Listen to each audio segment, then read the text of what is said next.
Seorang remaja bernama Rose dan ibunya yang bernama Alma melakukan liburan berlayar bersama pacar baru Alma yang bernama Derek. Liburan yang awalnya menyenangkan berubah menjadi horor ketika Rose mengetahui masa lalu kriminal pacar ibunya dan terjadi serangan dari penjahat yang dipimpin oleh kapten. Film ini kemudian berubah menjadi kisah perjuangan bertahan hidup dan balas dendam Rose yang terdampar di laut.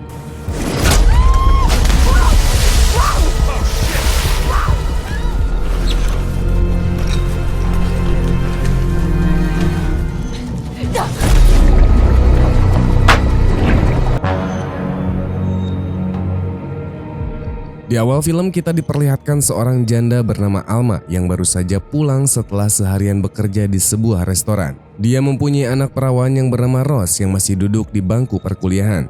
Setelah Rose pulang kuliah, Alma menyuruhnya untuk segera tidur.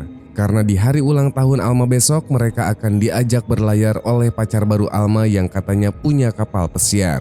Di keesokan harinya, Rose sebenarnya kurang suka ibunya memiliki pacar lagi, apalagi jika sampai dia punya papah tiri. Tapi demi kebahagiaan sang ibu, Rose akan tetap ikut walaupun sebenarnya dia sangat berat untuk melakukannya. Sesampainya di pelabuhan, Alma kembali merapikan make up-nya karena dia tidak mau kalau sampai pacarnya berpaling darinya. Kemudian Alma pun meminta Rose untuk jangan khawatir karena pacarnya yang bernama Derek sangat ramah. Derek pun menjelaskan jika perjalanan mereka akan berlangsung selama 2 hari. Dan itu berarti Alma dan Derek punya banyak waktu untuk berkebun. Terlihat Alma pun merasa senang meskipun mereka sadar jalur tersebut memang terbilang rawan badai. Lalu selang beberapa saat untuk pertama kalinya Derek pun bertemu dengan Rose. Dia pun berusaha terlihat ramah karena bagaimanapun juga itu adalah syarat awal menjadi papah tiri. Setelah beberapa menit berlayar, Derek pun langsung merayakan ultah sang pacar dengan kue yang berhiasan kuburan. Di tengah suasana yang membuat Rose bosan, Derek yang merupakan mantan polisi mencoba mengajari Rose untuk membuat sebuah ikatan. Karena dia ingin Rose tahu banyak tentang kapal layar yang kelak akan menjadi miliknya juga. Dia lalu memberikan mereka sebuah kado sebagai hadiah ulang tahun dan merchandise perkenalannya dengan Rose. Di mana saat itu Rose mendapatkan sebuah ketapel dan Alma pun di sini terlihat senang. Selang beberapa saat, Alma yang menggunakan handphone anaknya akan mengabadikan momen pertemuan Derek bersama Rose. Akan tetapi, dia tidak sadar jika Derek akan menggeser haluan kapal. Sementara itu di bawah, Rose benar-benar kaget karena ternyata Derek menyimpan ketapel. Tapi dia bergegas menolong sang ibu yang telah berhasil diselamatkan oleh Derek. Lalu Alma meminta maaf karena handphone Rose ini rusak karena sudah terjatuh ke lautan. Meskipun Rose sedikit kecewa, dia tetap bersyukur karena ibunya tidak mengalami apapun. Tapi tiba-tiba perhatian Rose ini tertuju pada cuaca buruk yang sedang mendekat. What's that? Singkat cerita, Derek memberikan instruksi keselamatan jika keadaan semakin tak terkendali. Tapi bagi Rose, dia lebih khawatir saat teringat dengan keberadaan ketapel tadi.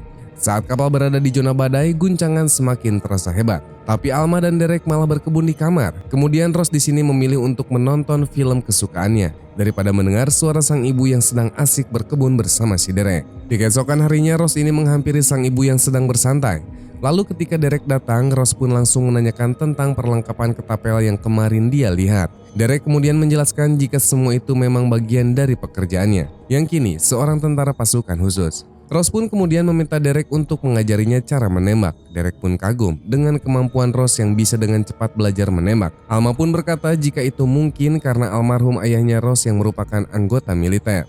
Ketika malam datang, Rose terbangunkan oleh suara perahu yang sedang mendekati kapal Derek. Rose menyangka ada perompak, dia berniat mengambil ketapel milik Derek. Tapi tiba-tiba sang ibu sudah disiksa, menyuruh Rose untuk tetap bersembunyi. Saat para perompak itu pergi, Rose bergegas memadamkan kapal yang sudah dibakar orang-orang tadi. Dan betapa kagetnya Rose ketika melihat sang ibu sudah dipulangkan ke akhirat akibat tembakan tadi.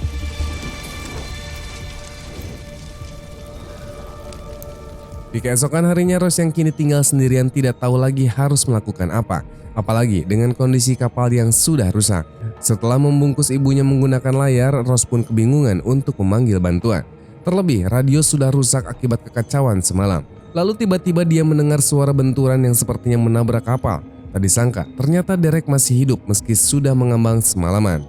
Kemudian Rose pun bergegas menolong Derek yang terkena luka tembak di bahunya.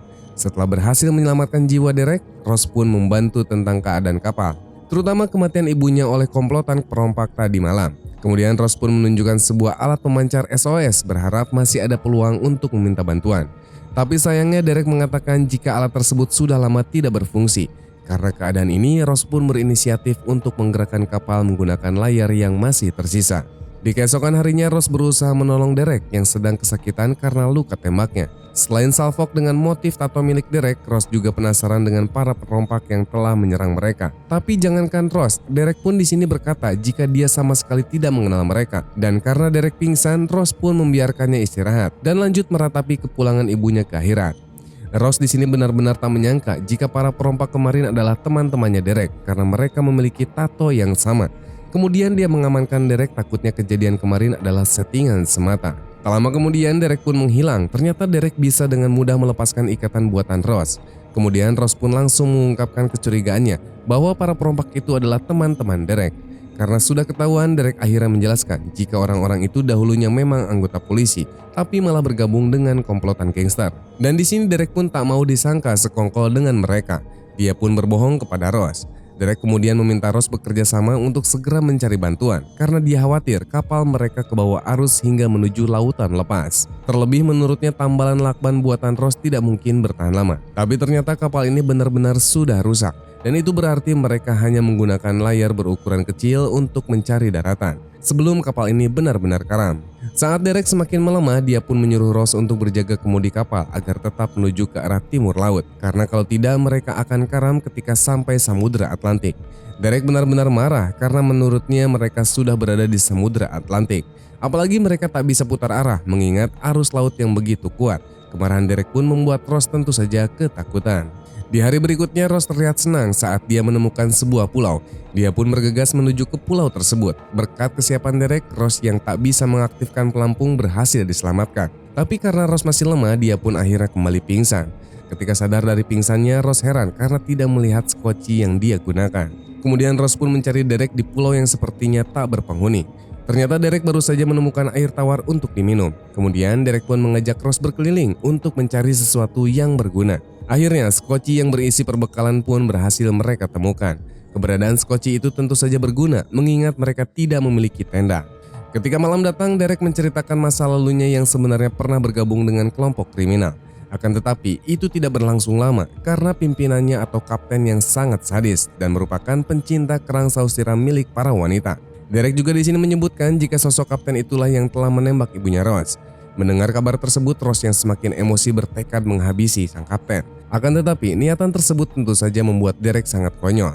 Derek kembali mengajarkan Ross cara membuat ikatan yang lebih kuat lagi, mengingat ikatannya yang kemarin mudah dilepaskan. Keberadaan pemancar SOS yang katanya rusak tentu saja membuat Ross heran untuk apa Derek tetap membawanya.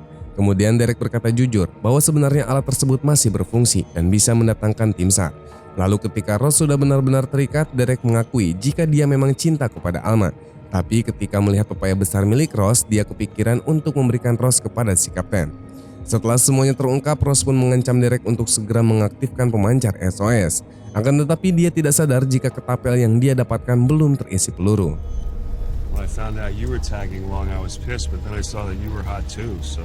Di keesokan harinya pelarian Ross pun berlanjut saat dia melihat kedatangan Derek yang masih memburunya.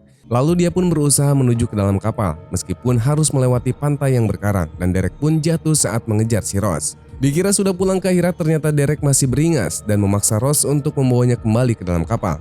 Sambil berusaha merebut ketapel, Ross meminta syarat agar Derek mengaktifkan pemancar SOS terlebih dahulu. Derek di sini menjelaskan bahwa dengan memberikan Ross kepada si kapten, dia berharap mendapatkan pengampunan setelah dulu pernah mencuri di tempat atasannya itu. Mendengar hal tersebut, Ross pun bergegas kabur. Saat kebocoran hampir menenggelamkan kapal, Ross pun bergegas mengambil perbekalan dan dia juga menenggelamkan jasad ibunya. Di keesokan harinya, Ross yang masih bertahan di skoci melihat sebuah kapal besar. Dia pun segera menembak ketapel berharap terlihat oleh para kru kapal. Akhirnya keberadaan Ross diketahui para awak kapal tadi, sehingga dia pun langsung dibawa ke dalam kapal, juga dengan semua peralatan Ross. Di dalam kapal, Ross pun langsung disuguhkan makanan enak, meskipun sebenarnya dia was-was karena para awak kapal terlihat kekar, yang tentu saja bikin Ross di sini agak sedikit bergairah. Lalu tiba-tiba datanglah seorang wanita yang sepertinya sudah lemas digarap oleh para pria di sana.